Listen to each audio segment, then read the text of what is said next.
All right, everybody, please welcome Mitch Lively. Mitch is a pitcher with the Chinatrust brothers of the CPBL. Mitch, thanks for taking the time. Thanks for having me, Sam. Appreciate it. So I want to talk a little bit about your life in Taiwan now, what it's like playing and being in the CPBL. But before we do that, can you tell us a little bit about your baseball background? Because I understand you've been pretty much everywhere, pretty much doing everything, and even were a punter at once in high school. Can you tell us a little bit about that? Yeah, in high school I was a punter, kicker, and baseball player. I actually was a real football player too, a receiver and a safety. But Nice. I got a football scholarship. I got a football scholarship to Sacramento State, and so I played 4 years of football there, and I walked on to baseball. And Wow. I ended up getting drafted after my third year of baseball there. And that's been my journey the last 14 years. Played 9 years in the States between the Rockies, Giants, and Nationals.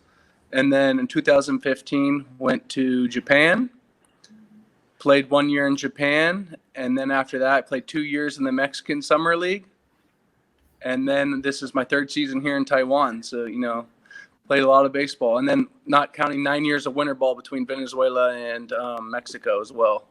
Wow, so you got a lot of baseball experience. And before we go any further, I got to let the fans know that you got one of the coolest motions, I got to say, in the game. Just talking about does not do it justice. I got a little clip here. I don't know if you can see it, but See it. tell us a little bit about the motion here. The windmill. You got the big old wind up. What is this? I love it. Well, actually, in 2013, my first year of my career ever starting, I was sitting in the bullpen throwing my first bullpen in between starts. I'd never started before, and my good buddy Roger Kieschnick at the time, we were both with the Giants, and he was in my bullpen. So I was kind of just messing with him. So I did that to mess with him, and he started laughing really hard, and he told me, "You won't do that in the game. You won't do that in the game." And I told him, I said, "If I get a guy 0-2 in the game with nobody on, I'll do it."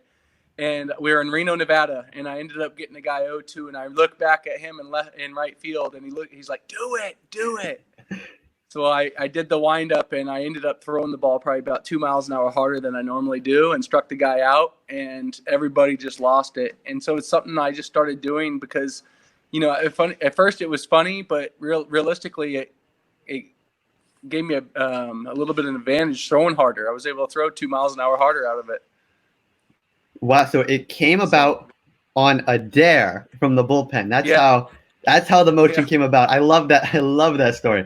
So because I wasn't a starter. I was a reliever my whole career, and I was just making a spot start. So I was like, okay. Oh, so you're like, got to show out here, got to have some fun with it. And then did you stick with it from that point on? Or was that then your motion as a starter? From 2013, I stuck with it. And, I only do it with 2 strikes. I never do it earlier than that in the count. I only do it with 2 strikes.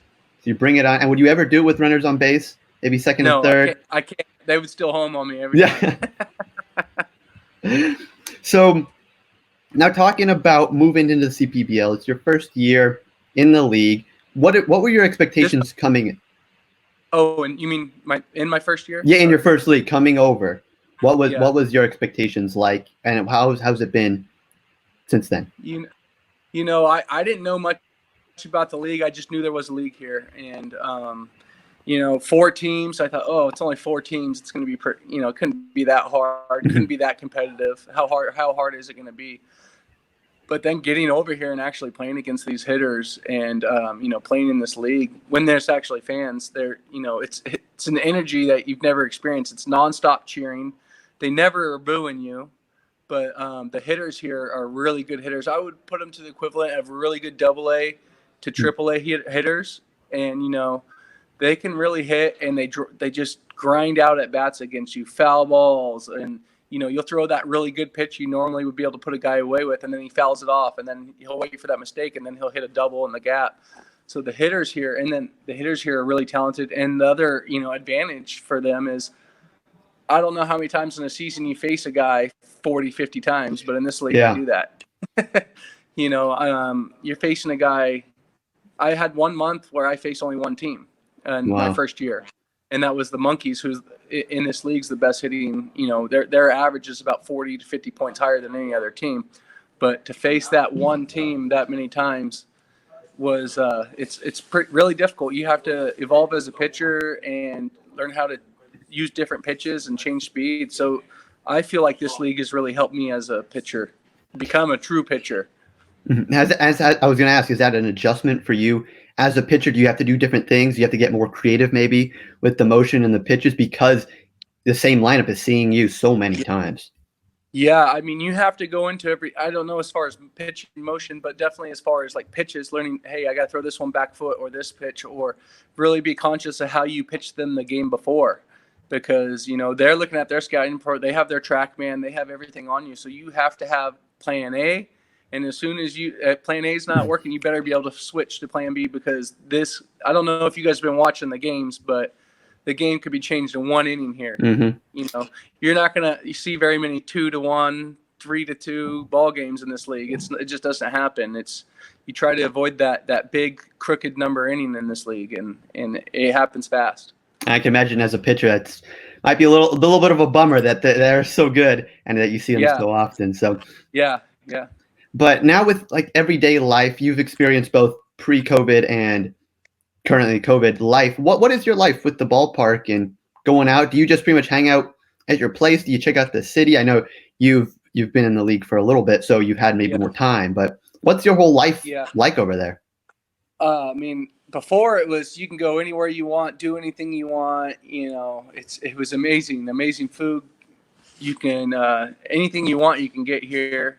The people are amazing. The fans, everywhere you go, fans see you and ask for pictures. But right now, with us being the only league in the world right now playing, we're very cautious. Even though Taiwan as a country has done such an amazing job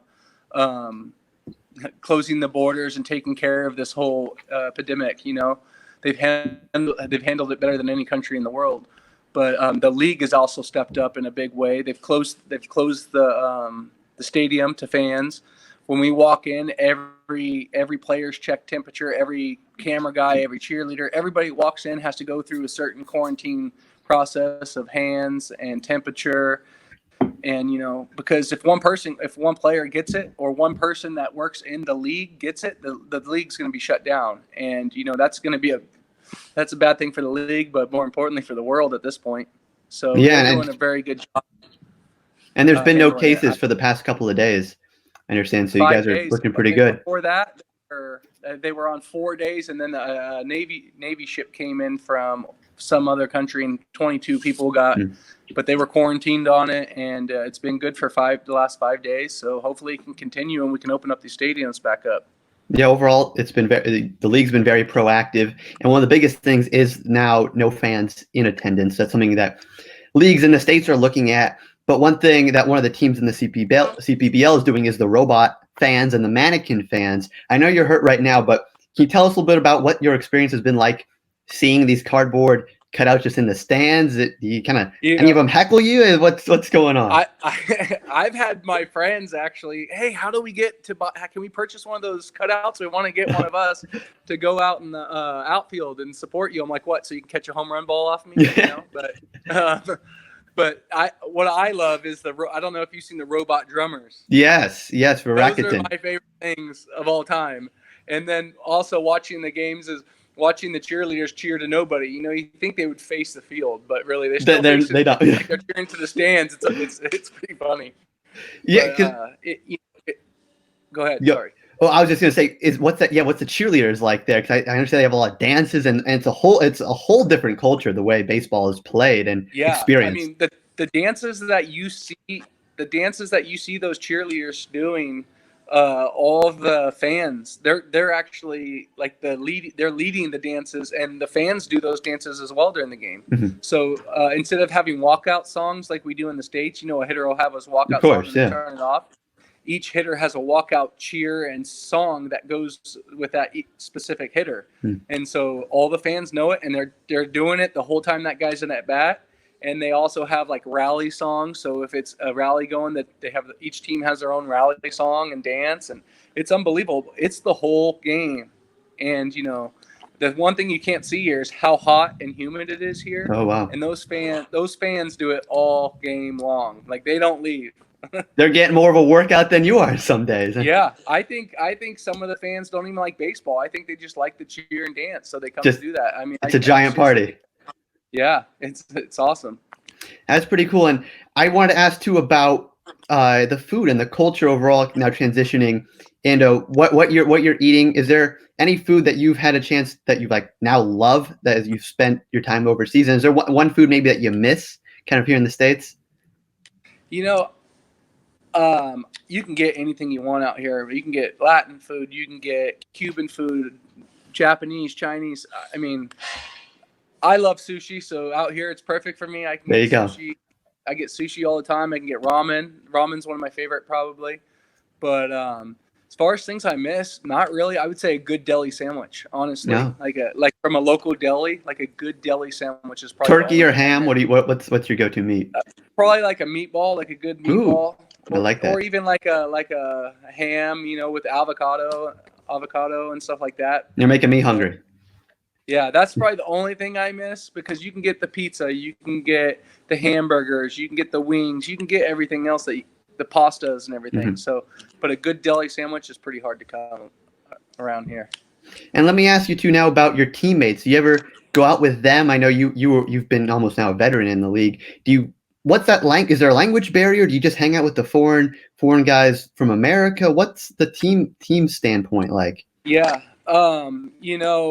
First year here was a little tough as far as language barrier, but if you have, I have a really good translator interpreter with me, and I'm pretty outgoing, and so I actually hang out with a lot of the guys. I'll go shrimping. Shrimping's a huge thing they do here. Tell me They go more to these about little that. ponds, and it's like these little ponds they go to, and you have probably about an 8 foot pole with a light little line and a bobber, and you catch these shrimp prawns, probably like 8 to 9 inch prongs, and they'll cook them up Wow. right there for you. But that's a pretty big thing people do here. So I go shrimping a lot with guys, or drinking tea. Like a couple of the guys will invite me to their apartment, and they have these huge tables, which is all dedicated to making their own tea. It's not just putting a bag in there and dipping it. Mhm. It's the process. So I hang out with quite a few of the local guys. This year more so than ever because the last 2 years I've played with all American imports, but this year it's 3 Latin imports and then myself. Oh, I'm the only American, so they kind of stick together. I speak Spanish, so it's okay to talk. I talk to them a little bit, and but right now being on my rehab and everything, I'm all by myself down no. here in the minor leagues. So I just kind of hang out and try to talk to some of these young kids as much as I can. But Well, it that's sounds about pretty it. good. And speaking of your kind of overall outgoing persona, we got another clip here. I don't know if you remember this, but this is from I believe the Fresno Grizzlies when you were with the Giants. I gotta ask With because Heath Hembry? yes, exactly. And the reason I bring this up is because the CPBL they have the cheerleaders, they have that energy. And I wanted Yeah. to ask, could we see you star in a Taiwan version of this for the brothers, a little promotion, getting a little dance going, get your TikTok famous? What are we thinking? They have there's a lot of videos of me doing weird stuff out here. They have some of me riding scooters and dancing and stuff. You just have to dig deep. I'm not going to tell you where to look, but they're out there. Come on, give us a little hint. What's the best one that we should maybe search for? Man, they call me Princess Lai Fu Lee out here. That's like my nickname because that's how you say my name, Lai Fu Lee out here. Oh, But they did a rookie dress up, and they were joking around. Hey, Lively, you should do it. And I'm like, okay. And so I dressed up like Princess Elsa, and uh, in front of all the fans and everything. So that kind of stuck as my nickname, and I was full character, and it was pretty funny. But well, I'm um, looking forward to seeing some more of that yeah, content. That's what we need right now. yeah, yeah. Well, Some the more Mitch fans out Lively. here, it's not like in the States. They like the goofy, they like the funny. So, you're branding yourself out here as a player, not just as a player, but your personality. So, I try to just do things that the fans will like and to build a better relationship with the fans because, ultimately they're who I'm working for. I think that's very cool. I'm surprised more players here in the States and in general don't grow and expand that brand because it's so easy, to create Yeah. content on the phone. So it's really great to see a professional baseball player really being out there, taking advantage of the opportunity and making the fans happy, giving what they want. I think Yeah. that's so cool. And I got to mention now, the CPBL, in terms of kind of the most famous foreign import, has been Manny Ramirez, and there's been rumors that he might come back over. What would you throw him first pitch? You see him, you're healthy, you're facing him. Bottom of the ninth. What are Fastball. you throwing him? Fastball? I'll go. Yeah, why not, man? I don't care. He can hit it a mile if he wants. Are we doing the wind up motion, or are we going to save Oh, that for maybe O2? he's actually seen it. I faced him quite a bit when he was with Oakland and when he was with the Rangers. So I've actually faced him. He's seen it before. So So he might not be phased by it. yeah. Oh, very cool. I think that was in 2014 or 13 or 14 when he was with Oakland. But I faced him both those years. That's very cool. I did not know that.